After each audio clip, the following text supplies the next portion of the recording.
김진의 돌직구쇼에 오신 여러분 반갑습니다. 김진입니다. 전 오늘도 저희 돌직구쇼 오픈 스튜디오 앞에 나왔습니다.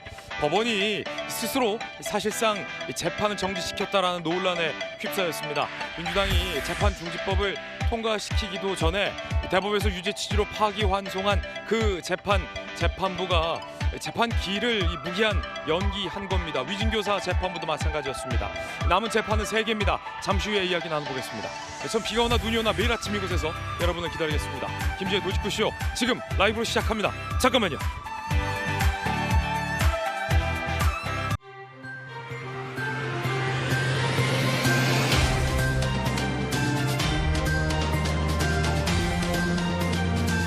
신문 읽어주는 남자입니다. 어제 국민의힘에서 5시간 가까운 의총이 있었지만 뭐 하나 결론을 내지 못했습니다.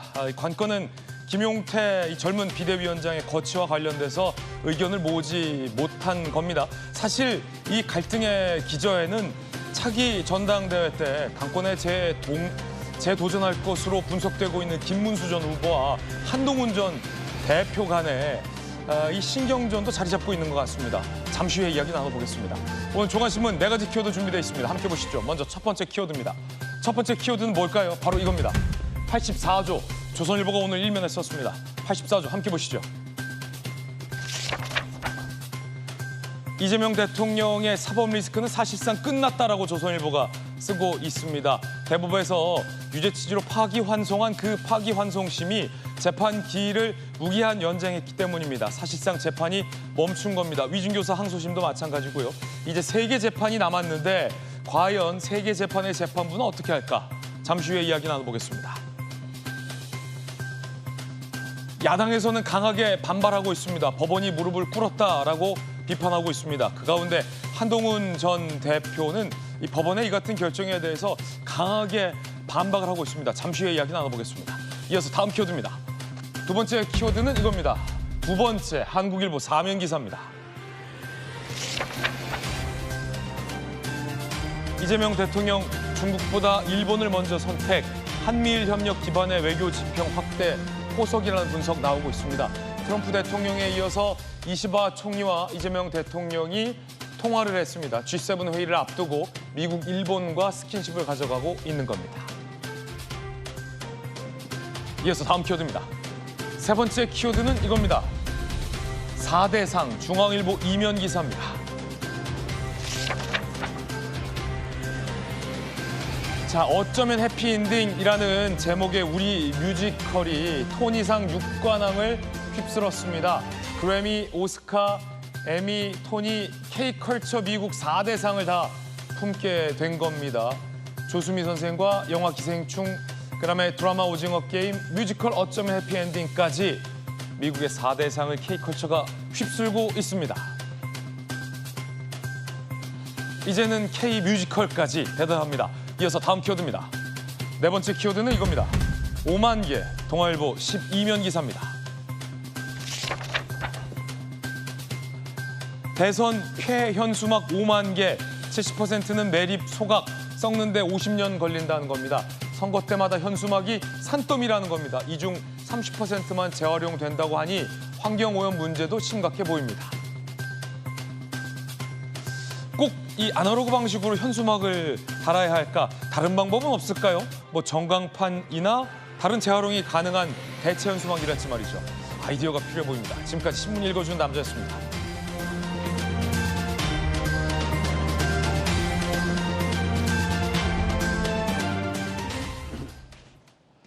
네, 오늘 아침 함께한 분들 소개해드리겠습니다. 엘리트 검사 출신의 김광삼 변호사님, 대구시장을 역임한 권영진 의원님 나오셨습니다.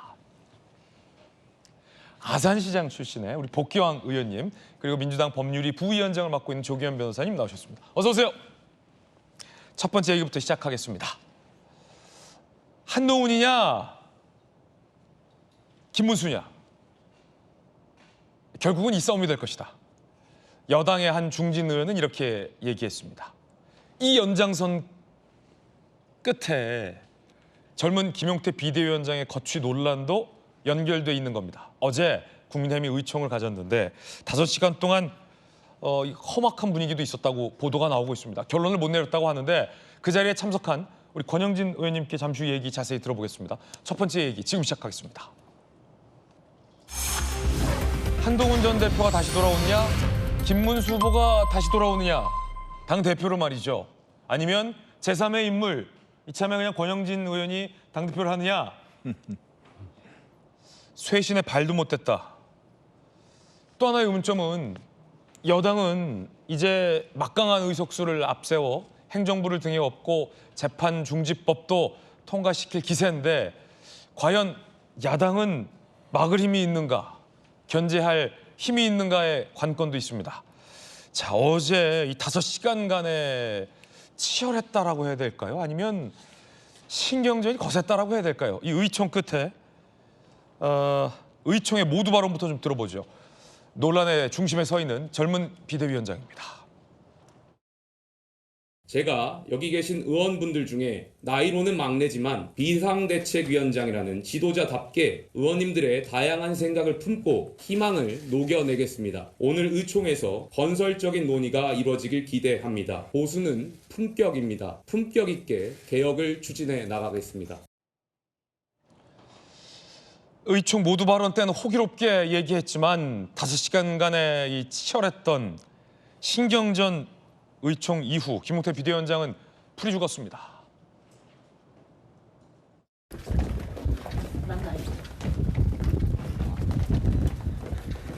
의원님께서 어떤 말씀들 좀 많이 했어요? 어리다라는 표현보다는 젊다라는 표현이 더 적절할 듯한데 젊은 비대위원장은 한숨을 쉬며 고개를 숙였습니다. 풀이 많이 죽어 보입니다. 의총에서 어떤 얘기가 나왔던 걸까? 의원들의 발언들 한번 들어보시죠. 친윤 성향의 의원들은 김용태 위원장에 대해서 상당한 비판의 목소리가 많이 나왔습니다. 심지어 빨리 물러나라는 그런 말씀들도 있었는데 저는 그렇게 가서는 안 된다고 생각하고 있고요. 당무감사에 대해서는요? 당무감사는 반대가 엄청 많대서 근한이라고 그러는 사람들이 당무감사는 잘못된 것 같다라고 하는 사람들이 거의 다.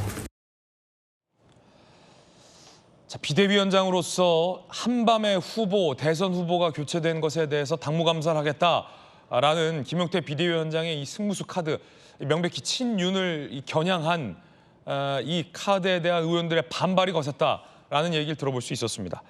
자, 많은 기자들이 도대체 의총에서 어떤 얘기들이 오갔길래 이런 반응들이 나오는 걸까를 취재했습니다. 함께 보시죠. 일단 오늘 조간신문들에 취재된 내용을 저희가 한번 종합해 봤어요. 강승규 의원.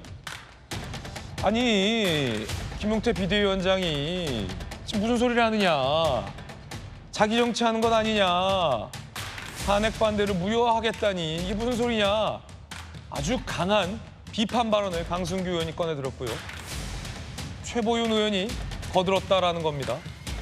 아니, 지금 내가 오르니 나를 따르라는 게 독재 아니냐. 이런 표현도 나왔다고 합니다. 자, 그러자 김용태 비대위원장이요. 전 당원 투표를 제안했습니다. 전 당원에게 나의 새 신원과 향후 비대위로 지방선거를 내년에 치를지 당대표 체제로 치를지에 대해서 전 당원의 뜻을 묻자라고 카드를 꺼낸 겁니다. 그러자 대다수가 적절하지 않다라며 반대했다고 합니다. 조경태 의원은 김용태 비대위원장 편을 들었습니다. 아니, 비대위원장 얘기대로 해야 당을 살릴 수 있다라고 말이죠.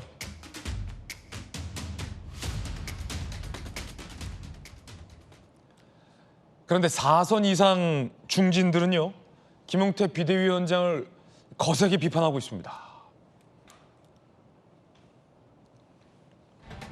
4선 이상 중진 비공개의 대선 이후 지도부가 전원 사퇴해야지 김용태 혼자 돌변했다. 젊은 정치인이라고는 하는데 제대로 된 선거운동도 안 한다. SNS 찾아봐라. 김용태 비대위원장을 비토하는 분위기가 많았다고 합니다. 다른 중진들도 공감을 했다고 합니다.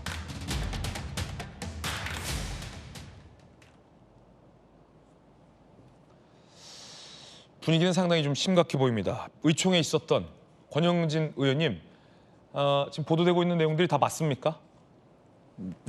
너무 극단화시킨 거고요. 뭐 친윤 친한 대결은 아니었어요. 어제 27사람이 제가 5시간 내내 앉아 있었습니다. 네. 끝까지 앉아 있었고 제 수첩에 일일이 누가 어떤 발언을 했는데 다 적었기 때문에 잠깐 봐도 될까요? 보세요. 제 이름은 안 밝힐게요. 1번 첫 번째 발언한 사람이 최보윤 의원부터 시작해서 최보윤, 강승규 다 있네요. 예, 다 내가 이렇게 적어놨는데 예, 임종득, 예, 조경태 의원. 우선 당이 대선에서 대패를 했잖아요. 지난 총선 지고 대선 졌으면은 저 정도로 멀쩡하게 토론할 수 있다는 것도 나는 용하다고 보여. 완전 패닉 상태로 가야죠. 이 정도면 용하다.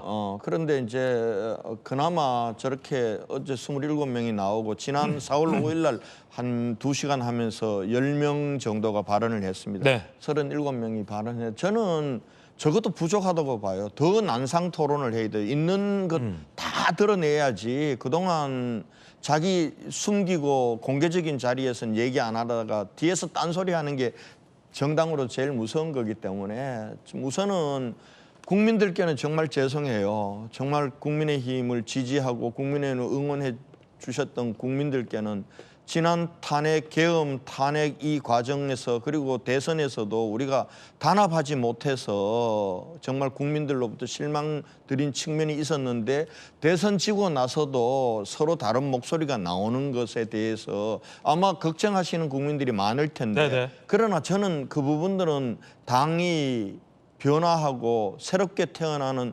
진통이라고 생각해야 된다고 봐요. 이 정도 진통 가지고 저는 부족하다고 보고요. 그리고 어제 큰 틀에서 보면은 전당대회 이제는 비대위 체제를 더 이상 가서는 안 된다. 조기에 전당대회를 해야 된다는 데는 뭐 대부분 합의를 본 겁니다. 본 거고 다만 그때까지 김용태 비대위를 언제까지 갈 거냐라는 문제와 관련해서는 전부 지도부가 책임지려면 다 책임을 지고 일괄 사퇴를 해야 되지 비대위원장만 남아있는 것이 책임을 지는 모습이냐 이렇게 얘기하는 사람도 있었고 그렇지 않다. 지금 또 이 8월 말 전당대회를 보면 2달인데 2달 동안 또 새로운 비대위를 어떻게 구성하냐. 김용태 비대위원장이 그래도 짧은 기간이었지만은 당의 스탠스를 정확하게 잡으려고 노력했지 않느냐. 김용태 비대위원장에게 힘을 실어주자. 이런 얘기가 거의 반반이었습니다. 네. 한쪽으로 기울지가 않았어요. 반반이었고 그다음에 이제 김용태 비대위원장의 거취를 두고 그러니까 즉각 물러나야 하느냐 말아야 되느냐에 대해서는 반반이었다. 반반이었습니다. 반반이었고 저는 김용태 위원장에게 힘을 실어줘야 된다라고 얘기했어요. 저도. 그렇군요. 예. 자, 그럼 비대위원장 거취 얘기가 나와서 말인데 사실 당원들과 국민들이 보시기에는 대선에 패배한 비대위원장이 2달을 더하든 지금 물러나든은 큰 차이가 없어 보이는데 죄송해요. 솔직하게 말하면 지금 비대위원장이 물러나냐 아니냐 많은 언론에서 보기에는 지금 권성동 원내대표 체제가 사퇴를 선언했지만 김용태 비대위원장이 물러나면 다음 전당대회까지 막판 비대위원장을 지목할 수 있는 권한도 권성동 원내대표에게 있다. 그래서 친한계는 반발하고 있는 거 아닙니까 결국엔? 그건 아닙니다. 그건 아니고요. 권성동 원내대표는 물러난다고 했고 그리고 16일 날 다음 주 월요일이면 새 원내대표가 뽑히는 거예요. 네. 그리고 누구도 김용태 비대위원장이 지금 물러나라 얘기 안 해요. 지금 물러나라는 얘기는 안 하고 빨리 물러나야 된다고 하는 사람들조차도 새 원내대표가 뽑히면은 새 원내대표가 비대위원장을 맡고 물러나라는 얘기지. 지금 김용태 비대위원장이 물러나야 권성동 원내대표가 비대위원장 권한대행을 한다. 이 생각하는 사람은 아무도 없고 권성동 원내대표도 네. 그 생각 안 해요. 그렇게 그러면 밖에서 보는 거는 지나치게 개파적인 시각에서 보는 거예요. 그러면 16일이 6일밖에 안 남았잖아요. 그러니까 6일 뒤에 물러나는 것도 당장 뭐 물러나는 것과 비슷하니까 권성동 원내대표는 물러난다라고 밝혔고 원내대표가 개파, 그러니까 친윤 개파 의원들이 더 많기 때문에 결국은 이 친윤 개파에서 미는 원내대표가 선출될 것이다라고 보는 시각도 많잖아요. 결국은 김용태 비대위원장이 임기를 9월 말까지 연장해 주냐 안 하느냐의 문제는 당의 그립을 어떤 개파가 쥐느냐, 그러니까 한동훈 개파가 쥐느냐, 친윤 개파가 쥐느냐의 싸움 아닙니까? 근데 저는 우리 당의 전체적인 분포를요. 그러니까 한동훈 전 대표와 친한 친한계라고 하는 사람들이 많으면 한 20명까지 볼 수 있어요. 네. 근데 친윤이라는 건 실체가 없어요. 예를 들면은 윤석열 대통령과 어찌고 보면은 뭐 이 용산 대통령실이라든지 내각에서 근무했던 사람들, 그 다음에 이제 윤석열 대통령하고 가까워서 관저에서 술도 드시고 이러면서 실세로 생각했던 사람들, 이 정도 따지면은 한 30명 정도 됩니다. 그러면 합치면 50명이에요. 나머지 57명은 이 사람들을 친윤, 친한이라고 분류할 수 없어요. 개파색이 없다. 저도 없는 거예요. 제가 친한도 아니지만 친윤도 아니에요.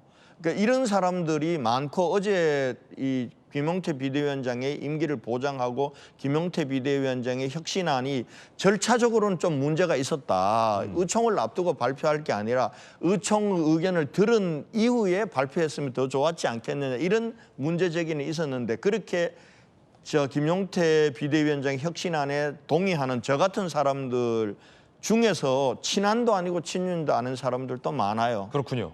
그런 면에서 보면은 저는 이 과정이 개파 간의 싸움이라기보다도 당의 앞으로 이 대선 패배의 책임과 반성 문제, 앞으로 진로를 둔 의원들 간의 여러 가지 의견들이 있었다, 그렇게 보고요. 오늘 또 우리 재선 의원들은 재선 의원들대로 아침에 보니까 공지가 떴더라고요. 우리 같이 한번 모여서 네네. 다시 한번 우리가 얘기를 하자, 이런 논의들이 앞으로 진행이 되면서 가닥들이 잡혀 나갈 거예요. 말씀을 들어보니까 이 대선 패배 직후에 이 전면적으로 지도부가 총괄 사퇴하는 것이 옳다라는 주장과, 그래도 김용태 비대위원 정도가 남아서 당의 혁신을 차기 전당대회 전까지 맡아주는 게 임시로 낫다라는 어떤 방법론적인 차이가 표면적인 어떤 양상 같은데, 그렇습니다. 중진 의원들 얘기 좀 더 들어볼게요. 그런데 김용태 비대위원장이 얘기하고 있는 그 혁신 카드가 친윤계를 겨누고 있어서 그 내부로 들어가 보면 친한계와 친윤계가 서로 으르렁대고 있는 측면도 있어 보입니다. 들어보시죠. 개혁안에 찬성하는 의원들이 몇 분 계셨다는데 얼마나 계셨을까요? 서너 분 계셨던 것 같아요. 후보 교체 진상규명 이야기는 좀 어떻게 나왔어요? 그건 당무 감사를 비대위원장이 할 당무 감사 권한이 없다고 나왔어요. 김용태 위원장 거취 관련해서는 다양한 의견들이 있었기 때문에 그 의견들을 취합해가지고 김용태 위원장에게 제가 별도로 좀 말씀을 좀 드리도록 하겠습니다. 한동훈계가 김용태 비대위원장에게 힘을 실어주고 있습니다. 박정아 의원, 임기 보장에서 일할 수 있게 하고 전대까지 김용태 비대위 체제로 가는 게 좋다는 의견이 많다라는 겁니다. 지금 김광선 변호사님 들어보니까 어떤 방법론적인 차이가 크게 이 어떤 명분이 맞느냐를 두고 이견이 벌어지고 있는 것 같은데, 그 안을 좀 더 현미경을 대고 들여다보니까 김용태 비대위원장이 지금 밝히는 이 한밤의 후보 교체에 대한 당무 감사랄지 아니면 뭐 당의 혁신이랄지 이런 것들이 이 특정 계파를 좀 겨누고 있다라는 분석이 있고요. 전당대회 때 김문수 후보가 다시 돌아오느냐, 한동훈 전 대표가 다시 돌아오느냐에 이미 이 개파별 싸움이 시작된 거잖아요. 이런 것들이 좀 맞물려 있는 것 같아요. 어떻게 보십니까? 일단 뭐 겉으로는 뭐 방법론, 비대위원장을 계속 하느냐 안 하느냐인데 지금 김용태 위원장이 내건 5대 개혁안, 그중에서 제일 중요한 것이 탄핵 반대 당론을 이제 무효화시키겠다는 거 아니에요? 이건 전형적으로 친윤을 겨누고 있다 이렇게 볼 수 있고, 당무감사도 마찬가지죠. 뭐 내부 감사를 해봐야 알겠지만 이건 뭐 친윤과 연결돼서 뭔가 김문수 후보를 경선에서 당선시키고 그다음에 이제 바꿔치기를 하려고 하는 이제 치밀한 의도가 있지 않느냐. 근데 결과적으로 그 당시에 비대위랄지 원내대표가 이제 친윤이라고 불리는 사람들이 당 지도부였단 말이에요. 근데 저는 개인적으로 볼 때 당의 혁신 굉장히 중요하죠. 근데 혁신 중에도 제일 중요한 것 중에 하나가 과거에 잘못된 반성으로 시작해야지 혁신의 효과가 있는 거거든요. 네. 그런데 방금 제가 말씀드린 김용태 위원장이 말한 5개의 혁신 중에서 이 2가지를 그냥 덮고 갈 수는 없어요. 근데 이거에 대해서 반발한다는 것은 결과적으로 기득권을 계속 가려고 하는 거 아니냐 이런 생각을 할 수 있는데, 일단요 지금 국민의힘이 지금 비대위 몇 번째죠? 제가 기억하기로는 지금 윤석열 정부 이후에 비대위 한 6번째 되고 있어요. 그럼 7번째 비대위를 또 하자는 거예요? 7번째 비대위는 결국 관리형이잖아요. 7번째 비대위가 들어와가지고 뭔 개혁과 혁신을 할 수 있겠어요?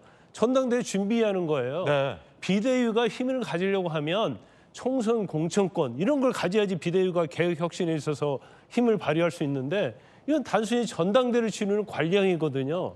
그리고 저는 개인적으로 볼 때 지금 이제까지 어떻게 보면 국민의힘 자체는 굉장히 구태하고 올드하고 좀 보수인데 좀 너무나 우측으로 간 보수의 이미지를 가지고 있는데 김용태 비대위원장이 들어서면서 어느 정도 그걸 저는 희석했다고 보고 일부 아마 친윤 의원들 중에서 김용태 비대위원장이 이번 대선에서 선거운동 제대로 안 했다고 하는데 그런 말 하면 안 되죠. 제가 볼 때는 굉장히 열심히 했고 김용태라는 비대위원장이 있었기 때문에 김문수라는 굉장히 너무나 강성적이고 극우적 이미지를 가지고 있는 대선 후보를 희석화시키는 데 있어서 엄청난 힘을 줬기 때문에 네. 영향을 미쳐서 결국 한 40% 정도 나온 거거든요. 그러면 결과적으로 비대위원장 더 이상 하면 안 되고 바꿔야 한다는 것은 개혁과 혁신을 안 하겠다는 취지예요. 관리형 비대위가 들어와서 뭔 개혁과 혁신을 할 수 있겠습니까? 그래서 제가 볼 때는 개혁에 대해서 반대하는 국민의힘 내부의 어떤 의원들이 있다고 한다면 그와 반대 방향으로 가는 것이 국민의힘을 혁신하는 길이라고 네. 보고요. 그래도 이제 다양스러운 것은 일단 뭐 9월 전에 전당대회를 하겠다고 그런 결론을 거의 이룬 것은 그래도 제가 볼 때는 뭐 상당히 다행스럽다고 봅니다.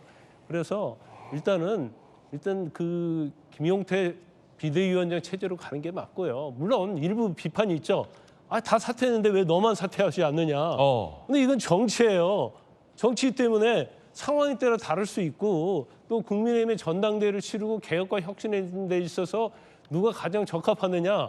거기다 김용태라고 한다면 계속 갈 수 있는 거죠. 아니 어디서 비대위원장을 또 데려올 거예요. 또 누굴 데려와요. 또 어디서 또 인물을 꾸어올 겁니까? 제가 볼 때는 정말 핵심과 개혁하려는 마음이 있다고 한다면 특히 친윤 의원들은 과거에 집착한 걸 버려야 하고요. 윤호계인 그런 생각을 가지면 절대 안 된다고 저는 봐요. 김광선 변호사 의견입니다. 복경 의원님, 이웃 당이긴 하지만 그래도 뭐 정치 경험이 많으시니까 좀 여쭤보겠습니다. 사실은 김용태 비대위원장이 9월까지 있든 없든 국민의힘에게 크게 다를 게 없거든요. 그렇잖아요. 김용태 비대위원장이 젊은 비대위원장으로 지금까지 최선을 다해 왔으니까. 그리고 선거는 졌고 김용태 비대위원장이 할 수 있는 건 거기까지고 2달간 개혁을 한다 한들 젊은 비대위원장이 이렇게 당에서 힘도 안 실어주는데 뭘 더 하겠습니까? 예전에 김종인 비대위원장이나 아니면 민주당의 문희상 비대위원장 정도는 돼야 강한 뭐 파워풀한 비대위원장일 텐데 지금은 너무나도 이제 무기력한 비대위원장의 모습이잖아요.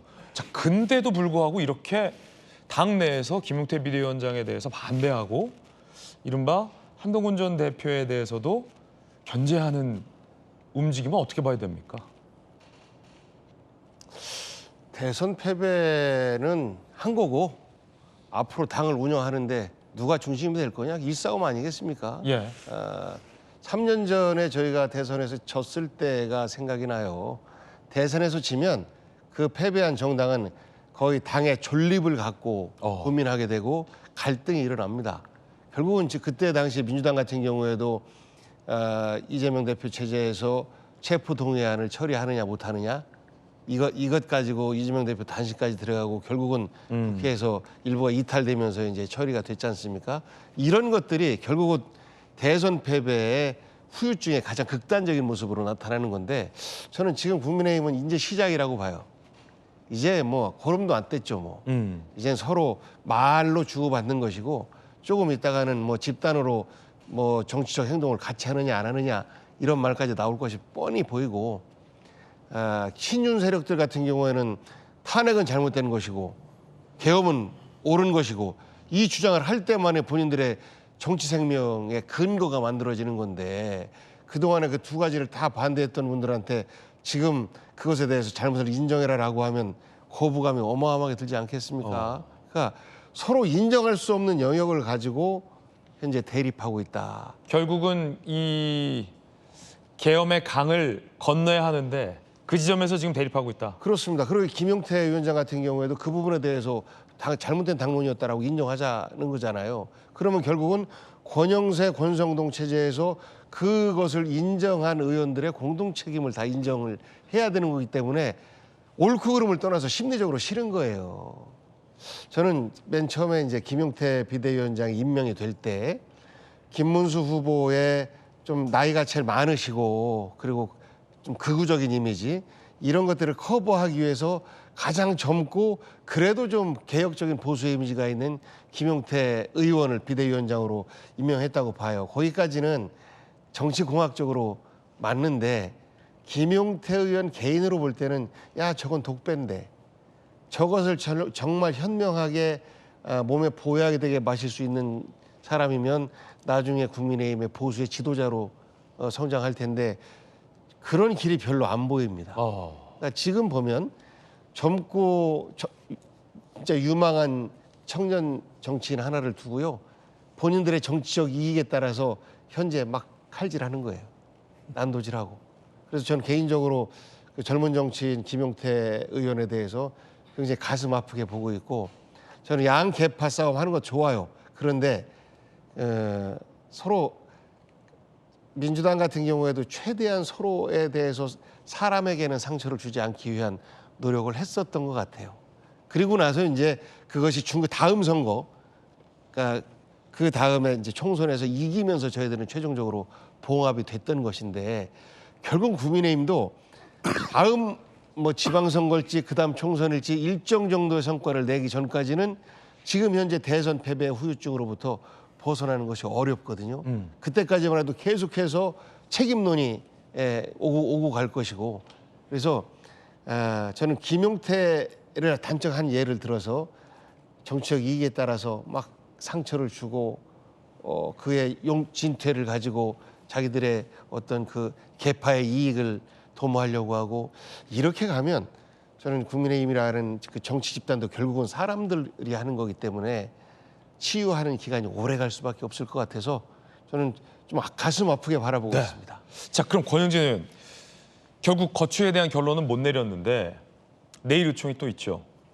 내일이면 결론 날지 아니면 6일, 16일 새 원내대표가 이 비대위원장의 거취를 결정하게 되는 건지 궁금합니다.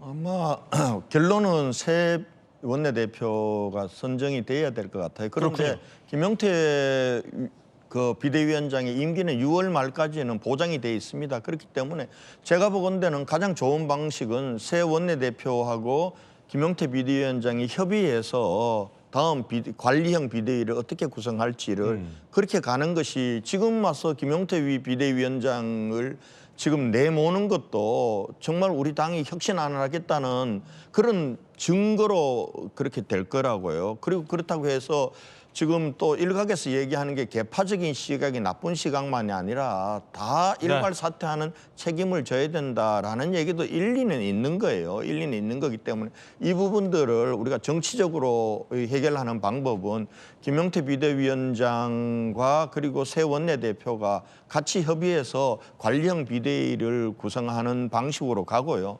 그다음에 이제 그 조금 전에 복장 의원님 말씀하셨던 거는 거꾸로 얘기하셨는데 우리는 계엄에는 반대입니다. 그거는 잘못됐다라고 봅니다. 다만 탄핵에 저도 탄핵에는 반대했습니다. 탄핵에는 반대한 사람인데요. 그러나 지금 와서 탄핵에 반대했기 때문에 이걸 뒤엎으면은 내 설 자리가 없다. 저는 그렇게 생각을 안 합니다. 왜냐하면은 우리가 탄핵에 반대했던 것은 우리가 또 2번 연이어서 우리 당의 대통령을 탄핵하는데 우리가 앞장선다는 거 이게 과연 우리 당을 위해서는 나라를 위해서 좋은 것이냐. 그러면은 우리가 그때 질서 있는 퇴진으로 하자 그랬거든요. 대통령이 스스로 조기 퇴진으로 가는 것. 그래서 우리가 이 탄핵에 반대한 겁니다. 그런데 이제 결과적으로 우리가 내부적으로 분열되면서 탄핵은 소추는 의결이 되어버린 겁니다. 그런데 결국 헌법재판소에서는 대통령에 대해서 대통령의 계엄은 위법하고 위헌적이기 때문에 파면시켰잖아요.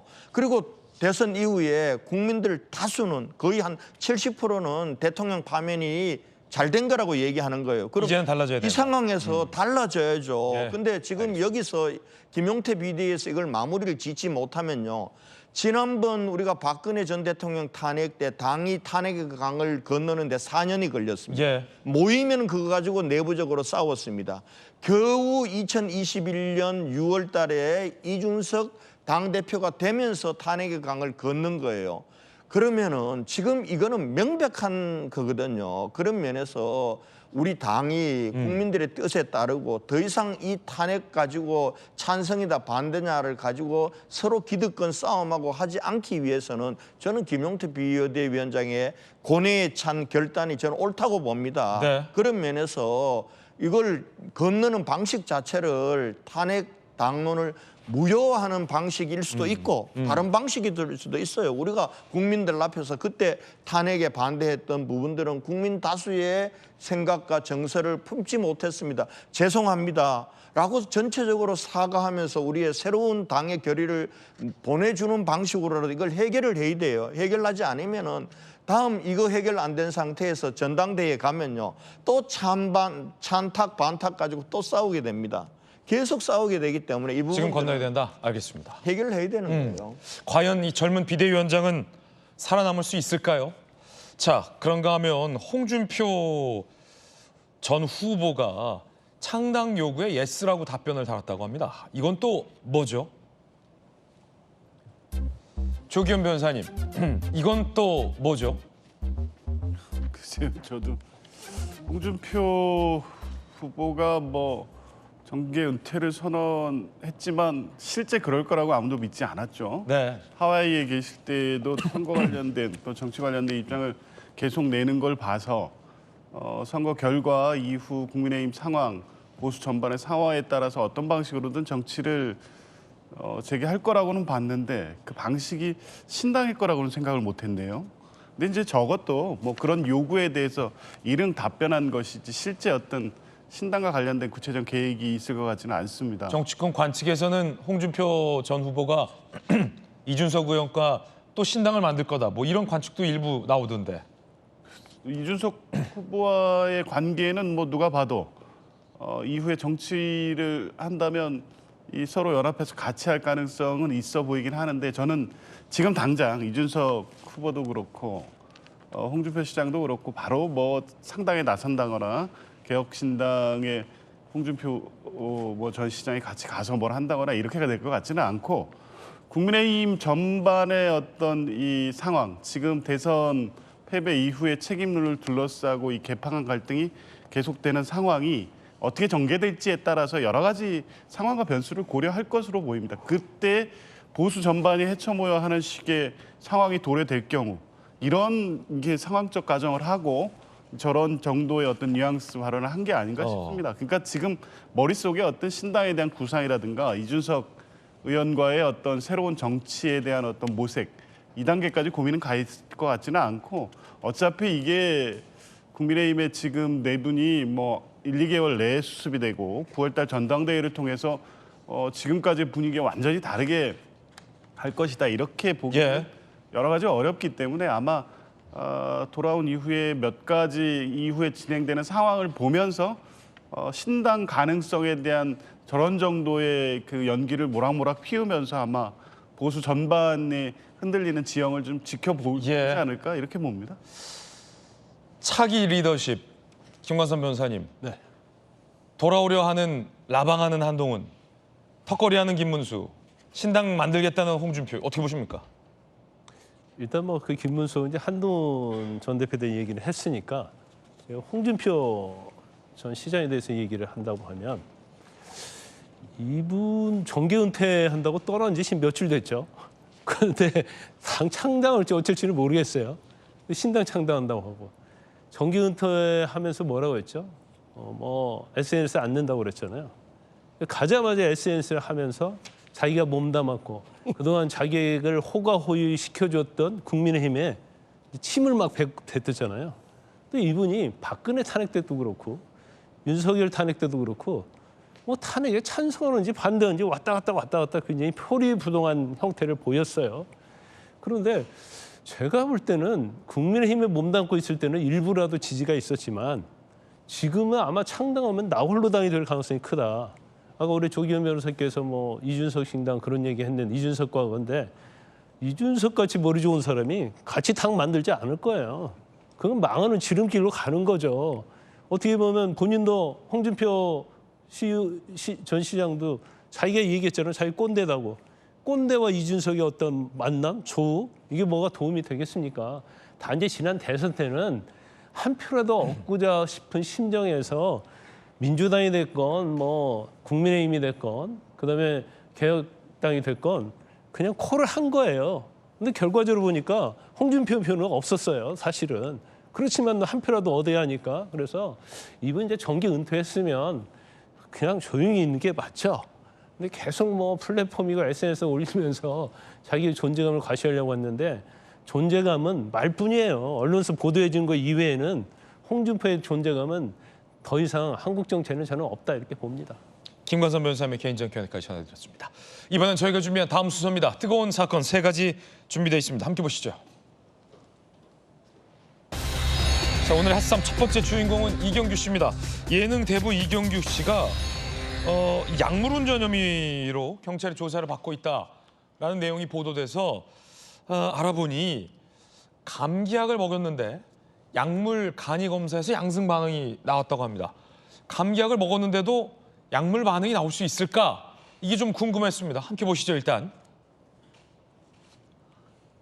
자, 그제 오후 2시 강남구 A건물 주차장에서 주차 요원이 실수로 이경규 씨의 차와 같은 차종의 같은 색깔의 차를 꺼내준 모양이에요. 내 차인 줄 알고 몰고 귀가. 차량 주인은 자기 차가 없어졌으니 황당. 절도 신고가 됐고 경찰이 출동했습니다. 이경규 씨는 차량이 바뀐 걸 알고 주차장으로 복귀했고요. 경찰이 그 자리에서 음주 검사와 약물 검사를 했는데요. 당연히 술을 안 마셨으니 음주 검사는 안 나왔고요. 약물 간이 검사에서 양성 반응이 나온 겁니다. 이경규 씨도 화들짝 놀랐다고 합니다. 내가 약물 과다 복용할 리 뭐가 있나? 복용 중인 공황장애 치료약과 감기약 때문 약 먹는 것도 서러운데 이런 코미 같은 일이 있나? 본인도 황당해하고 있습니다. 알고 봤더니 조기현 변호사님. 현직 약사들도요. 감기약에 있는 어떤 특정 성분이 이 약물 간이 검사에서 양성 반응을 나올 수 있게 한다라는 얘기가 오늘 보도에 많더라고요. 뭐 특정 성분까지 저희가 방송에서 말씀드릴 수는 없습니다. 왜냐하면 이 성분을 자주 좀 하면 뭐 약간 중독의 가능성도 있는 어떤 특정 성분이 감기약에 소량 들어가 있는데 이게 중추신경을 자극해서 기침을 억제한다라고 알려져 있더라고요. 그 약사들 그런 분석을 하더라고요. 그리고 또 많은 분들이 경험적으로 이 몸이 굉장히 피곤한 상태에서 이 소위 독한 감기약 이런 거 먹고 그러면 약간의 이런 뭐 이렇게 환각 상태 비슷하게 네네. 약에 취한다 뭐 이런 느낌 들 때가 있잖아요. 감기 증세가 매우 심하거나 할 때 그런 느낌일 수 있고 아마 그 특정 성분이 그런 효과를 불러일으킨다는 얘기를 하는 것 같은데요. 뭐 이경규 씨 같은 경우에도 그 부분을 얘기하는 것 같습니다. 이게 도로교통법상의 약물운전 금지하고 그거 만약에 위반할 경우에는 3년 이하 징역 처벌 조항이 있습니다. 근데 그게 물론 당연히 마약류라든가 향정신성 의약품 그러니까 뭐 마약으로 분류되는 것을 그 한 후에 운전을 하면 사고 위험이 높기 때문에 이걸 규제하는 법률이긴 한데 그 법은 이렇게 정상적인 약을 복용했다고 하더라도 실제 운전을 하기 어려운 상태에 있다고 판단이 되면 적용될 가능성도 있거든요. 물론 그게 이제 그 가능성은 높지는 않지만 그러니까 도로교통법 45조를 가지고 아마 경찰청이 혹시 문제될 수 있다는 지적을 하는 것 같습니다. 근데 그 약의 성분이 어떤 것인지 이런 부분을 좀 봐야 되긴 할 것 같은데 만약에 뭐 특별한 어떤 다른 이상이 없이 평소에 복용하던 약과 감기약을 먹어서 약물 양성 반응이 나왔다면 이경규 씨로는 좀 매우 억울한 상황일 수밖에 없는 것 같습니다. 근데 한 가지 좀 의아스러운 건 있어요, 복경 의원님. 아무리 같은 차종의 같은 색깔의 차량이긴 해도 이게 내 차랑 남의 차는 아무리 똑같은 차라 하더라도 딱 탔을 때, 문 딱 닫았을 때 그 느낌이 다르거든요. 향이랄지 아니면 어떤 시트에 어떤 구김새를 할지 아니면 어떤 이 핸들의 그립감이랄지 그렇지 않아요? 운전하다 보면? 그렇죠. 아무리 같은 차라도. 그럼요. 내 옷이나 마찬가지인데 차는 예. 더군다나 이제 자가 운전하면은 이 좌석도 본인한테 맞게 세팅이 돼 있고 그렇죠. 뭐 그럴 텐데 아마 약물 때문에 몽롱한 상태이지 않았을까 싶어요. 우리가 감기약 먹으면 운전하지 말라고 하는 주의사항도 있지 않습니까? 그러니까 공황장애에다가 그 관련된 어떤 약까지 먹으니까 몽롱한 상태 속에서 그냥 뭐 운전해도 되겠지 하고 운전했지만 실제 판단력은 굉장히 떨어져 있는 그런 상황 아닐까 싶어요. 그러니까 이걸 집에까지 와서 내 차가 아니네라고 알았다고 하는 것은 그건 판단력 자체가 굉장히 둔감해져 있는 뭐 이런 상황이라 저는 이 사건이 단지 뭐 이경규 씨의 어떤 그런 해프닝 뭐 이렇게 끝날 것이 아니고 향후에 음주운전 이외에도 우리가 약물 중독해서 운전하거나 이럴 때 그 사회적인 위험성이 커지는 거잖아요. 이런 부분에 대한 제도적인 보완 장치가 필요한 거 아닌가라는 생각을 저는 좀 해봤습니다. 좀 억울할 것 같아요. 이경규 씨 입장에서는. 김관섭 변호사님. 그 감기약과 처방받은 약을 먹었을 뿐인데 약물 검사에서 간이가 나왔고 이게 뭐 음주가 아니라 내가 약을 먹고 운전해야지 이런 경우가 아니잖아요. 그런데 약물 성분이 나왔다고 처벌한다? 이건 좀 억울한 상황 아닙니까? 근데 이제 가끔 그런 경우는 있더라고요. 저는 뭐 수사할 때도 그렇고 이제 변호사하면서도 그러니까 우리가 이제 입에 헹구는 그 가그린 그런 게 있잖아요. 거기 이제 알코올 성분이 좀 들어가 있는데 그걸 했을 때 음주 측정했는데 술을 먹은 것처럼 나오는 경우도 있어요. 물론 그게 뭐 사실은 혈중 알코올 농도에 그거에 해당이 되냐 안 되냐 가지고 사실은 굉장히 조사도 많이 받고 또 법원에서 무죄냐 유죄냐 논란이 좀 많이 있어요. 네. 그런데 제가 볼 때는 뭐 자기 차인 걸로 알고 운전한 걸로 보면 공황장애가 됐든지 감기약을 먹어서 상당히 몽롱한 상태에 있을 가능성이 크다. 그렇지만 꼭 지금 법에는 뭐 우리 향진역실이랄지 뭐 마약이랄지 이런 거 취했을 때 운전을 못하도록 되어 있는 게 아니고 약물에 중독돼 있을 때, 약물에 취했을 때 운전을 하지 못하도록 되어 있기 때문에 이 부분 좀 약간 다르게 볼 필요가 있다 이렇게 봅니다. 그리고 이제 공황장애 치료약이랄지 일부 이제 감기약 같은 경우에는 약간 향정신성과 관련된 그러한 또 성분이 들어가 있는 경우가 있어요. 그래서 아마 경찰에서 조사할 때도 공황장애로 먹은 치료약하고 그다음에 이경규 씨가 먹는 감기약 이 성분을 분석을 할 겁니다. 성분을 분석했는데 이경규 씨의 혈액에서 나온 그 성분과 똑같다고 한다면 결국 이경규 씨의 어떤 주장이 옳은 것이고 만에 하나 뭐 국가수에서 분석을 해봤는데 그 성분과 약의 성분과 본인의 혈중에서 나온 성분이 다른 경우라 한다면 이건 이제 또 다른 차원으로 또 넘어갈 수밖에 없어요. 그래서 아마 그 결과가 나오는데 오래 걸리지 않을 겁니다. 그래서 정말 이경규 씨 억울하다고 한다면 성분이 일치되게 나오겠죠. 자, 경찰 입장도 한번 좀 살펴보겠습니다. 정상 처방받을 약물일지라도 우려가 있는 상황에는 운전하면 안 된다. 이런 게 있군요. 약물 운전 여부는 정상 운전할 수 있는 상태인지가 기준이다. 그러니까 단순히 뭐 약물 검사에서 나왔다 하더라도 무조건 처벌되는 건 아니다. 이런 거군요. 정확한 약물 성분과 농도 등 파악할 방침이다. 라고 경찰은 얘기가 나오고 있습니다.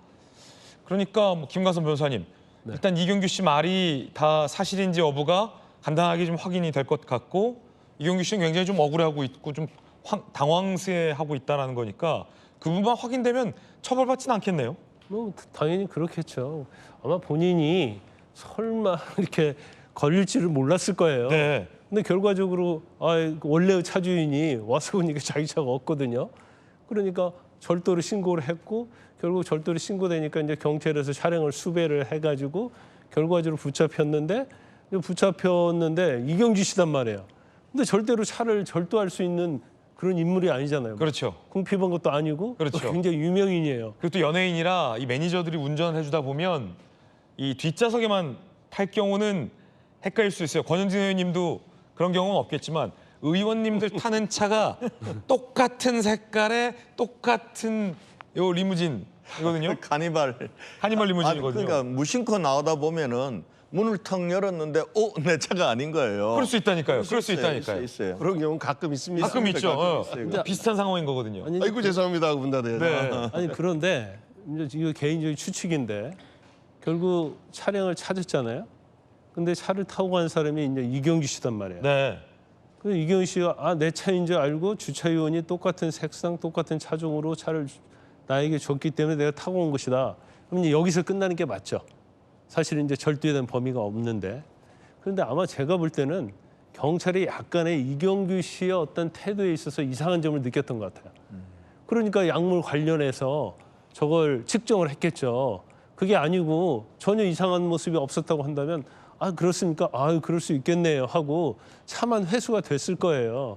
그런데 약간 뭐 횡설수설했다랄지 아니면 보통 이경규 씨의 모습과 다른 모습을 보이니까 이거 이상한데 하면서 제가 볼 때는 약물을 뭔가 먹었는지 안 먹었는지 이제 그 부분을 측정했을 가능성이 크고 그러다 보니까 거기서 금지된 약물의 성분이 나왔을 가능성이 크죠. 네.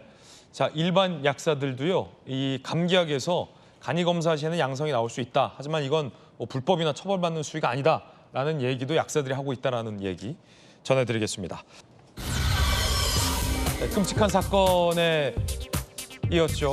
가장이 일가족을 살해한 사건입니다. 아내와 아들 둘을 태우고 바다로 뛰어들었고 본인만 빠져나온 사건. 경찰이 중간 수사 결과를 발표했습니다.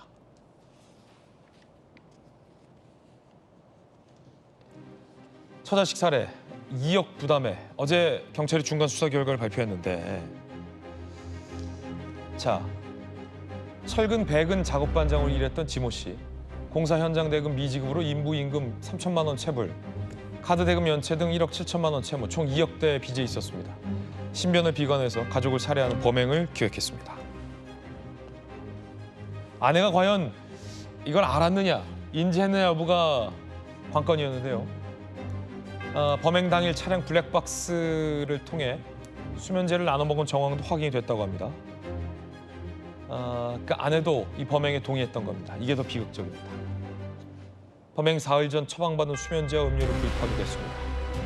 고충을 아내와 토로했고 모두가 다 목숨을 끊기로 범행을 논의한 겁니다.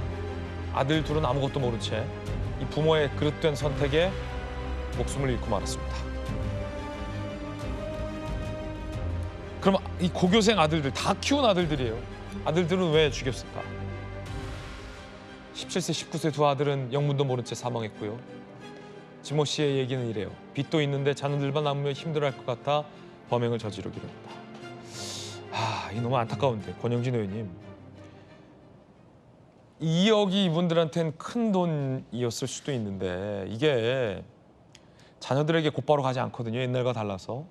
부모가 파산 신청을 하면 그리고 아들들이 유산 상속을 포기하게 되면 아들들은 채무와도 무관하게 살아갈 수가 있어요. 그리고 2억은 이 젊은 두 부부가 어떻게든 갚아갈 수 있는 그런 사회 통념적인 어떤 그런 채무 정도인데 이런 선택을 왜 했을지 경찰 수사 결과 어떻게 보십니까? 우선은 저걸 보면서 이제 빚 때문에 저랬다는 거 아닙니까? 지금 코로나 이후에 또 너무나 경기가 안 좋으니까 우리 주변에도 보면은 식당 다녀보면은 요즘 계속 빚만 늘어난다는 사람들 많습니다. 또 그 과정에서 저런 판단을 잘못된 판단이죠. 저렇게 하는 국민들이 더 이상은 없도록 좀 해야 되겠다 이런 생각을 하고요. 그리고 자식들이 무슨 죄가 있습니까? 저게 삐뚤어진 부모 사랑이라고밖에 볼 수 없는 것이 자기가 진 빚이 자식들에게 고스란히 대물린 데서 자식들이 어려워지고 고통받을 거다라고 해서 그렇다고 해가지고 고등학생 애들을 그걸 이 수면제를 먹여서 자는 사이에 저렇게 아내하고 같이 공모를 해가지고 이 물속으로 뛰어들고 그리고 또 자기는 또 혼자 살아나는 건 또 뭡니까 저게. 예. 정말 저런 일은 다시는 없어야 되죠. 그리고 이 기회에 아마 저분이 만약에 정말 자식들에게 빛이 대물림되는 것에 대해서 걱정을 했다면은 앵커께서 말씀하셨듯이 우리 사회가 그런 문제와 관련된 것에 대해서 정확하게 조금 이렇게 국민들에게 인식할 수 있도록 하는 일도 좀 해야 되겠다. 그리고 기본적으로는 어찌 보면 저렇게 삐뚤어진 가족 사랑, 자녀 사랑이 저런 참극을 낳지 않는 그런 사회로 갈 수 있도록 우리 모두가 우리 사회에 대해서 다시 한번 돌아봐야 되겠다 이런 생각을 하게 됩니다. 예. 자, 핫삼 3가지 사건 풀어봤습니다. 이번엔 저희가 준비한 다음 소식입니다. 대법원에서 유죄 취지로 파기환송해서 이재명 대통령의 재판이 예정돼 있었던 이 대통령의 이 선거법 재판 파기환송심이 스스로 재판 기일을 무기한 연기했습니다. 재판을 멈춘 거죠. 여야가 이를 두고 논란입니다. 주제 공개하겠습니다. 사실상 사법 리스크가 끝이냐? 그래도 재판 중지법은 왜? 그 파기환송심이 헌법 84조를 이렇게 해석한 겁니다. 결국 이 민주당의 해석에 손을 들어준 겁니다. 고법이 헌법 84조에 따른 조치다라며 재판을 연기했습니다. 무기한 연기했습니다. 이재명 대통령 임기 동안은 결국 이 어찌 보면 형량 결정만 남은 것 아니냐라는 법조계 일각의 관측이 나왔던 저 선거법 재판 열리지 않을 가능성이 상당히 높아졌습니다. 자, 덩달아 위중교사 2심 재판부도 그럼 우리도 무기한 연기를 선언했습니다. 남은 재판은 대장동, 법인카드, 대북송금인데 이 3개 재판의 재판부가 판사들이 어떤 선택을 할지가 남은 관건 정도일 것 같습니다. 자, 그러자 야당이 강하게 비판하고 나섰습니다. 특히나 법무부 장관을 지냈던 한동훈 전 대표가 강하게 비판했습니다. 한동훈 전 대표는 헌법 68조를 들었습니다. 헌법 68조, 대통령도 판결로 자격을 상실할 수 돼 있다고 명시돼 있다. 민주당과 이 항소심 재판부의 설명대로 대통령이 되어 재판을 중단하는 것이라면 헌법 68조의 문구는 설명하기 어렵다. 대통령도 판결로 자격 상실할 수 있다라는 헌법 68조가 왜 필요하냐라는 문제 제기를 한 겁니다. 헌법 68조는 판결 등의 사유로 자격을 상실할 때에는 60일 이내 후임자 선고를 해야 한다라는 내용이 명시되어 있습니다. 자, 그러자 민주당의 박수현 의원이 이렇게 글을 올렸습니다. 오늘 아침 68조는 어쩔 거냐며 이의를 제기했다. 그래서 형사소법 개정을 하자는 거다. 라고 박수현 의원이 맞받아쳤습니다. 그러니까 박수현 의원 설명대로라면 민주당에선 일부 재판이 연기됐다 하더라도 남은 재판이 있기 때문에 이른바 재판 중지법을 강행하겠다라는 얘기인 셈입니다. 자, 야당에선 강하게 비판하고 있습니다. 들어보시죠. 어떠한 판사가 헌법을 자의적으로 해석할 권한이 있습니까? 대통령 임기 초반 권력이 무섭다는 이유로 판사가 스스로 사법부의 독립성을 포기한 셈입니다. 서울고법 판사의 판단은 두고두고 사법부의 흑역사로 남을 것입니다. 국민의힘은 이재명 정부 임기가 끝나는 그 순간까지 서울고법의 부당한 헌법 제84조 해석을 바로잡기 위해 모든 수단을 동원하여 싸우겠습니다. 법원 스스로 통치 권력의 눈치를 보고 있다고 자인한 것이나 다름없습니다. 죄 있는 권력자는 법망을 피해도 괜찮다는 뜻입니까? 법원에도 촉구합니다. 더 이상 권력의 눈치를 보지 말고 정의의 눈을 바로 뜨십시오. 야당에서는 법원이 권력자의 눈치 보느라 꼬리를 내렸다라는 식으로 비판하고 있는데 김관섭 변호사님 어떻게 보십니까? 한동훈 전 대표가 비판하는 지점은 또 따로 있고요. 두 가지에 대해서 말씀드리려고 하는데 일단 대통령이 되면 이제 재판을 중지한다. 이제 헌법 제84조인데 거기에 대해서 이렇다 저렇다 재판부 설명하지 않고 84조의 취지를 존중해가지고 재판을 중지한다는 거 아니에요. 그러면 그 재판부는 84조는 소추에는 재판도 포함이 된다 이렇게 자기는 판단했다는 거잖아요. 네.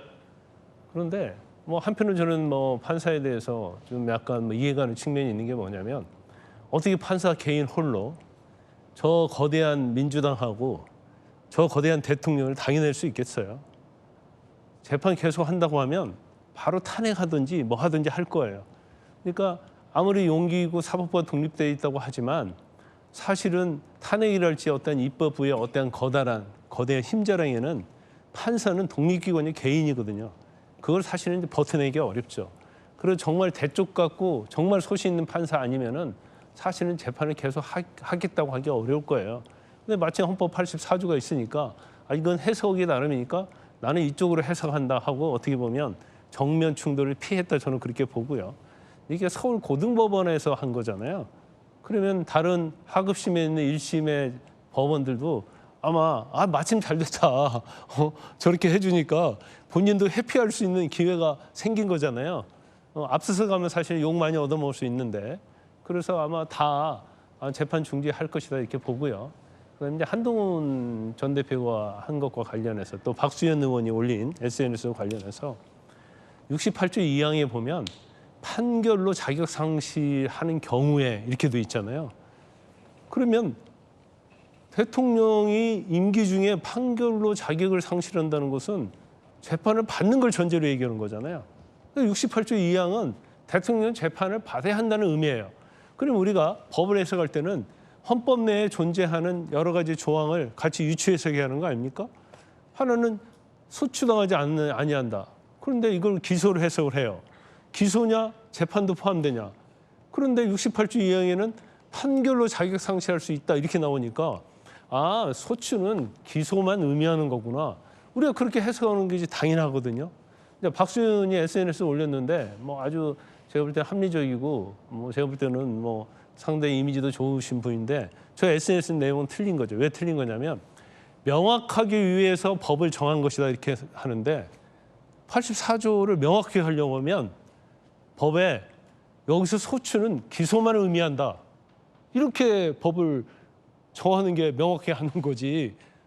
다른 조항과 충돌되는데 이건 재판도 포함되는 것처럼 법을 바꾸는 것은 헌법을 해석을 잘못해서 헌법에 위반되는 법을 만든 거예요. 그래서 이 부분이 결국 이제 헌재 가서 판단을 좀 받아야 할 부분이다 이렇게 봅니다. 김관삼 변호사님께 보시기에는 해당 재판부가 이 겁을 먹고 무기력한 개인이 굴복을 한 것이다라고 해석을 하셨는데 복경 의원님은 어떻게 보십니까?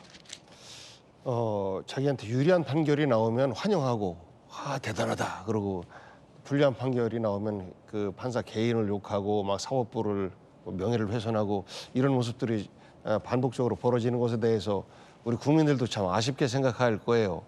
특히 이 문제는 이미 대선 전부터 뭐 국민의힘 분들은 부인하겠지만 다수가 소추는 기소와 재판 모두가 다 포함된다라고 해석하는 것이 헌법학자들의 다수설이다라는 주장이 계속해서 제기가 됐었어요.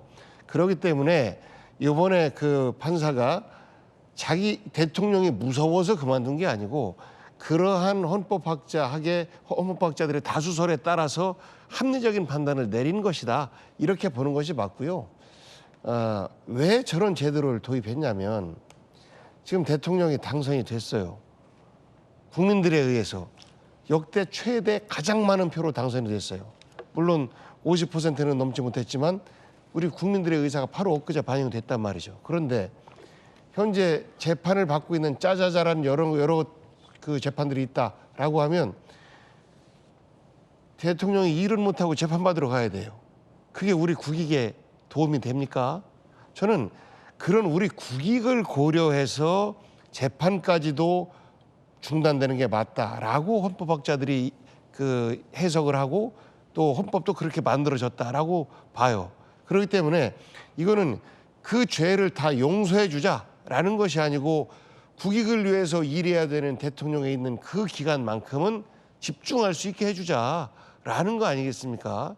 저는 그래서 오히려 이 부분은 뭐 국민의힘에서도 그 부분만큼은 우리가 제도적 보완을 해서라도 대통령이 일할 수 있게 해줍시다라고 하면 국민들로부터 굉장히 큰 점수를 받았을 거라고 봐요. 그런데 젊은 김용태 비대위원장이나 권성동 그 원내대표나 이런 분들이 끝까지 싸울 것이다라고 하는 것은요. 저는 어떻게 해서든지 이재명 대통령도 일을 못하게 했으면 이거는 곧 어떻게 해서든지 대한민국이 앞으로 못 나가게 어떻게 해서든지 우리 국민들 불편하게 만들겠다라는 또 다른 표현이거든요. 그래서 정말 5년 동안 오롯이 나라를 위해서 일하고 임기 끝나면 또 재판 받는 거예요.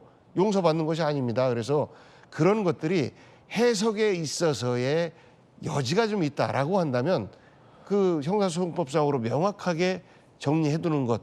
이것은 지금 이재명 대표는 현재 추세로 볼 때 그 법원 각 법원들의 판단에 의해서 재판을 멈춰질 것으로 판단이 돼요. 그런데 이게 단지 이재명 대표뿐이냐?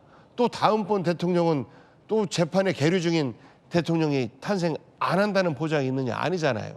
그렇기 때문에 향후를 위해서라도 이 부분에 대한 제도적 정비는 해야 되겠다라는 것이 저희들의 생각이고 합리적이고 상식적인 판단을 저는 판사들께서 내려주신 것 같습니다. 그리고 그 68조에 대해서는 저는 잘 해석을 잘 못하겠으니까 우리 조기현 변호사께서 설명을 좀 해줬으면 좋겠습니다. 판사 출신의 이 야당 의원들은 반박이 계속 이어지고 있는데 함께 보시죠. 법원이 드디어 이재명 대통령의 무릎 꿇었다. 나경원 의원. 바람에 눕는 갈대도 이렇게 빨리 엎드리지 않는다. 김기현 의원. 국민 눈높이에 어긋나 헌재 판단 기다려야 된다. 강경화 대변인 등의 얘기도 나오고 있습니다. 또 논란은 일부 재판이 이렇게 멈췄는데 민주당이 12일 본회의에서 재판 중지법 통과를 강행하겠다라고 밝힌 겁니다. 정청래 법사위원장 얘기 한번 보시죠. 떡 하나 줄 테니 재판 중지법을 통과시키지 않았으면 좋겠다는 시그널로 읽힌다. 법원 결정과 관계없이 12일에 통과시키자고 박찬다 원내대표 등과 회의를 했다라고 얘기했습니다. 권영진 의원님 어떻게 보십니까? 이재명 대통령이 아니면 저런 일 있을 수가 없죠. 그래서 사실은 여러 가지 논란이 있고 이재명 후보가 50%를 넘기지 못했던 것도 저 사법 리스크 때문이라고 봐요.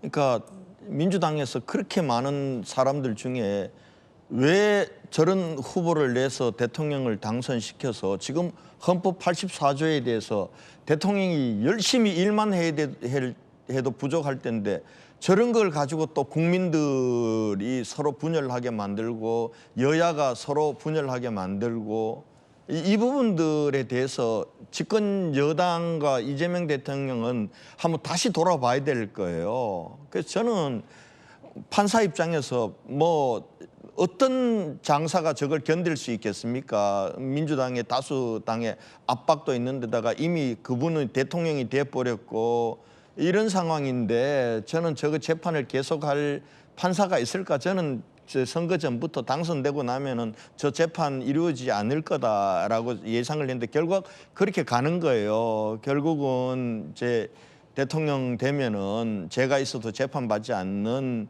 우리 사회에 새로운 뭘 만들어 버린 거거든요. 그런데 저는 뭐 그럴 수 있다고 봅니다. 대통령 일 열심히 하셔서 정말 나라와 국민을 위해서 잘 살게 하고 잘 되게 하면 좋은 거죠. 야당도 그걸 가지고 계속해서 공격하고 할 수는 없다고 봅니다. 다만 여권의 태도예요. 여권과 이재명 대통령의 태도입니다.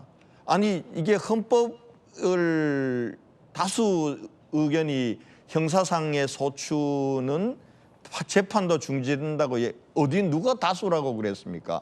아니 헌법 대한민국 헌법 주석서예요. 지금 민주당의 상임 공동선대위원장으로 가셨던 이석연 위원장이 법제처장 할 때 만든 헌법 주석서에서도 제84조 헌법 84조에 형사상의 소추라 함은 기소를 말한다고 분명히 나와 있어요. 지금 표준 우리말 대사전 들어가 보세요. 우리말 대사전에 거기도 형사상 소추란 것은 검사가 공소를 제기하는 거라고 돼 있어요. 공소를 제기하는 거. 근데 그러려면은 만약에 저런 식으로 해석을 하려면은 지금 헌법 주석서도 바꾸고 그러면 표준 우리말 대사전도 다 바꾸고 이렇게 해야 될 문제예요. 저는 그걸 가지고 저렇게 우기는 방식으로 가고 그걸 또 한술 더 떠가지고 좋아 그거 헌법에 대한 논란이 있으니까 형사소송법 개정해서 완전히 법으로 그건 위임설법이잖아요.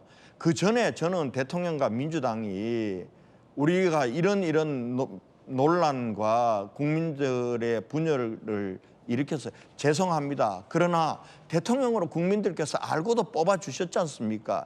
이젠 일할 수 있도록 제가 재판 받지 않겠다는 게 아닙니다. 5년 동안 열심히 일하고 직을 마치고 나면은 재판을 받을 테니까 국민 여러분 이해해 주십시오 하고 이해를 구하고 설득을 구해야 될 거지 그걸 비판하는 국민들과 야당에 대해서 너들이 나쁘다라고 얘기하고 그런 방식으로 국정을 운영해서 되겠습니까 이거? 저는 그런 면에서 정말 국민들을 설득하고 이해하고 양해를 구하고 하는 방식의 국정 운영으로 가야 이재명 정부, 이재명 정권도 저는 국민들로부터 지지받고 신뢰받고 성공할 수 있다. 그런 아쉬움이 있다는 건 제가 말씀을 드립니다. 지금 속보인데요. 10일 본회의가 수년이 됐군요.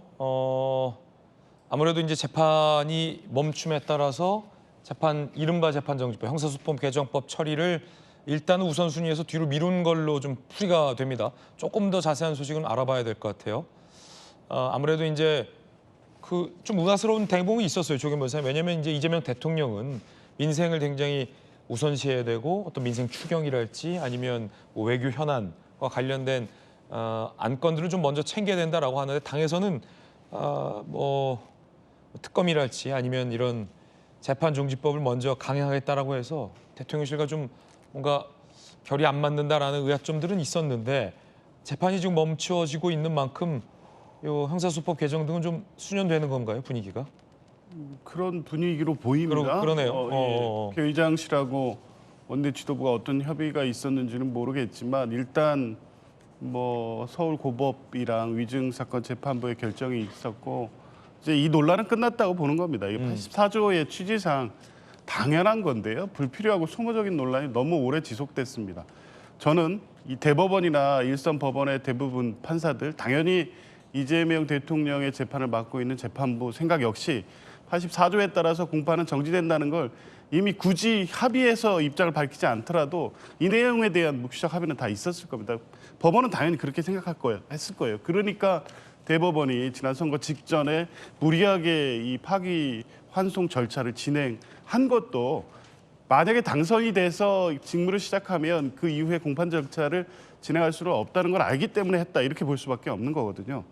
조금 전에 권영진 의원님 이 헌법 주석서 말씀하시는데 이게 아마 2010년에 나왔던 걸 겁니다. 2010년에 그게 헌법재판소가 이 호익대 모 교수님한테 용역을 줘서 이렇게 그렇게 해서 편찬해 내는 겁니다. 이게 헌법재판소의 주석서, 그러니까 해석을 위한 이 편찬이긴 한데 그게 헌법재판소의 공식적인 법 해석 집이 아닙니다. 그래서 이게 문제가 됐을 때 헌법재판소가 이것은 헌법재판소의 공식 입장이 아닙니다라는 입장을 낸 바도 있습니다.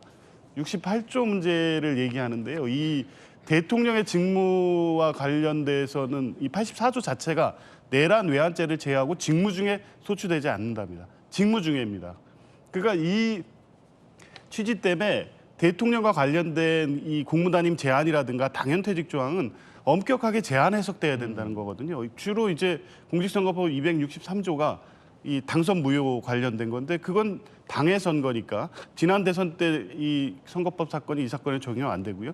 266조의 공무단임 제한 조항이 있는데 그거는 지난 선거까지도 적용은 될 수 있습니다. 그런데 여기에 대통령이 포함되는지 역시 제한적으로 해석돼야 됩니다. 그렇게 보면 68조 2항에 있는 재판은 지금 내란 외환으로 예정하고 있는 그러니까 대통령이라고 하더라도 내란 외환죄는 소추되기 때문에 그에 따른 재판 결과가 나오면 그 경우에는 국가공무원법이라든가 공직선거법에 의해서 당연퇴직될 수 있다는 걸 예정한 것이지 모든 형사사건에 대해서 대통령 후보 시절 아니면 그 이전에 제기된 사건에도 모든 재판에 다 적용된다. 이렇게 해석되지 않습니다. 그걸 재판이라는 이게 명시적으로 있다고 해서 모든 재판에 적용된다고 해석되지 않는다는 것이 헌법학계 다수 통설이었습니다. 그렇기 알겠습니다. 때문에 예. 84조 논란은 이제 그러한 기존의 해석과 이 제정의 취지상 이제 논란은 끝난 것으로 볼 수 있다고 봅니다. 네. 자, 여러분의 의견 전해드렸습니다. 이번엔 저희가 준비한 다음 이슈입니다. 주제 공개합니다. 지금 보고 계신 저 대형 미디어 화면은 미국 LA에서 현재 벌어지고 있는 일입니다. 주방위 군대와 해병대도 투입하는 걸 검토하겠다라는 얘기 나왔습니다. 어떤 일이 벌어지고 있을까요? 함께 보시죠.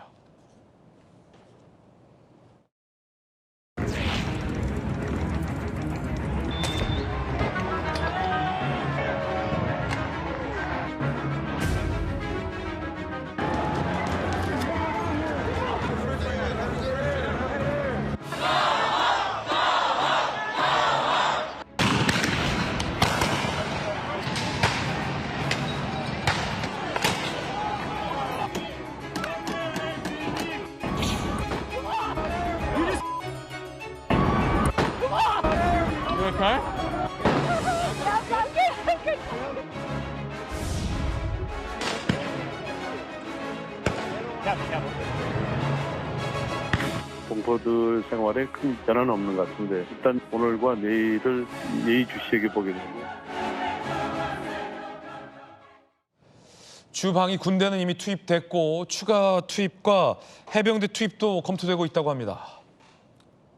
바로 트럼프 대통령이 추진하고 있는 불법 이민자 이 추방 정책과 관련해서 이 히스패닉계 등 이 집단 수천 명의 어떤 반대 시위가 LA 근처에서 일고 있습니다. 이를 지금 진압하고 통제하기 위한 주방위 군대가 지금 투입되고 있는 상황입니다.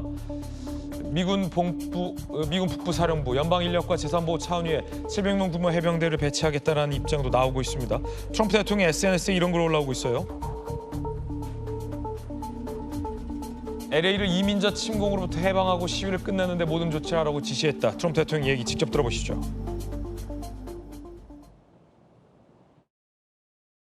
Well, we're going to have troops everywhere. We're not going to let this happen to our country. We're not going to let our country be torn apart like it was under Biden. What is the bar for sending Marines to The bar is what I think it is. I mean, if we see danger to our country and to our citizens, we'll be very, very strong in terms of law and order. 자, 그 가운데 말이죠. 트럼프 대통령의 아들인 이 주니어 트럼프가 1992년 LA 폭동 당시에 옥상에서 스스로를 지켰던 이 한인들의 사진을 올리면서 Make Rooftop Korean Great Again 이라는 글을 올리기도 했습니다. 자, 이렇게 LA를 그때처럼 한인들처럼 우리가 지키겠다라는 뜻의 글을 올린 걸로 보입니다. 자, 김광선 변호사님, LA 상황이 지금 심상치 않아요? 일단 트럼프가 이제 관세 통상으로 인해서 굉장히 많은 지금 국제적인 혼란 그리고 지금 미국 내에서도 굉장히 반발이 많이 있잖아요. 네. 인플레이션이 굉장히 폭등을 하고 있기 때문에 이제 그거에 대한 인기가 굉장히 떨어졌다고 합니다. 그래서 그걸 만회하기 위해서 이제 이민 정책과 관련해서 계속적으로 뭐 트럼프 1기 때도 그렇고 2기에도 과도하게 지금 이제 불법 이민자들, 근데 경우에 따라서는 제가 볼 때는 합법적 비자를 가지고 있는 사람들도 이제 타켓을 해가지고 계속 잡아들이고 있다고 그런 얘기가 많이 있어요. 그러다 보니까 사실 이제 캘리포니아라는 곳이 이제 멕시코랄지 남미하고 인접한 그런 주거든요. 그래서 캘리포니아 같은 경우가 이민에 대해서 불법 이민에 대해서 상당히 관대합니다. 그리고 그 안에서 일하고 있는 상당히 많은 사람들이 이제 불법 이민자들이 많아요. 그러다 보니까 트럼프가 캘리포니아를 타깃을 삼은 거죠. 그렇군요. 그래가지고 막 잡아들이는 거예요.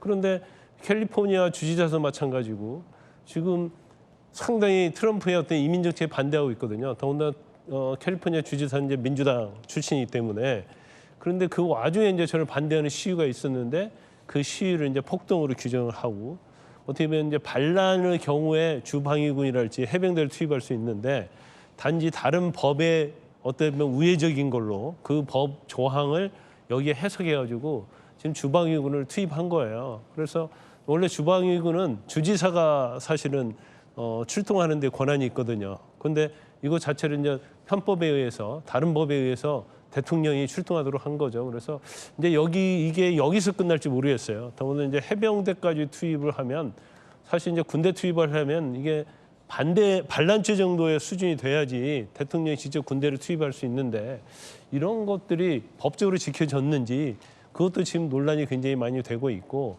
과연 해병대를 군인을 투입했을 때 이 지금 어떤 이런 시위랄지 집회가 그냥 잠잠해질 끝날 것이냐 아니면 거기에 더 반대해서 더 불타오르면서 결과적으로 1992년도에 있었던 이제 LA 폭동과 관련된 뭐 그 정도의 수준 아니면 그 이상으로 갈 것인지가 아마 좀 하루 이틀 사이에 변곡점이 될 가능성이 크다 이렇게 봅니다. 자, 미국의 이 민주당 소속의 주지사들은 트럼프 대통령이 이 권력을 남용했다 라며 비난의 입장을 지금 내고 있는 상황이라고 합니다. 자, 주방위군 투입은 남용이다. 주지사 협의 없이 군대를 가동하는 것은 무효이며 위험한 선례가 될 수 있다. 특히 이제 미국 민주당의 뭐 잠정적 대권 주자 중 한 명으로 꼽히는 이 개빈 뉴섬 캘리포니아 주지사는 목소리를 높이고 있습니다. LA 당국 스스로 상황 통제할 능력이 있다. 군 빼라. 지금 이렇게 얘기를 하고 있습니다만 워낙 지금 첨예한 어떤 문제예요. 지금 현재 CNN 보도 화면 지금 저희가 실시간으로 보내드리고 있고요. CNN에서도 현재 지금 LA 상황을 실시간으로 지금 중계해드리고 있는 상황입니다. 지금 수천 명의 시위대 규모가 이 불법 이민자들을 체포해서 구금해 놓은 시설을 권영진 의원님 지금 수천 명 시위대가 그 구금 시설을 둘러싸고 굉장히 좀 격렬한 시위를 보이고 있기 때문에 이 트럼프 대통령 판단에서는 지금 뭐 캘리포니아 주 자체에 맡길 상황은 아닌 것 같다. 뭐 연방의 자산이니까 라는 판단을 좀 했던 것 같아요. 어떻게 보십니까?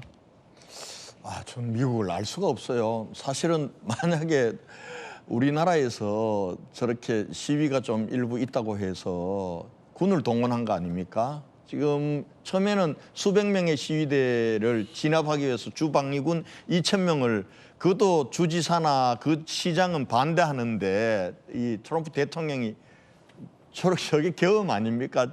저게 미국 사회에서 통용된다는 게 이상한데 결과적으로는 이런 것 같아요.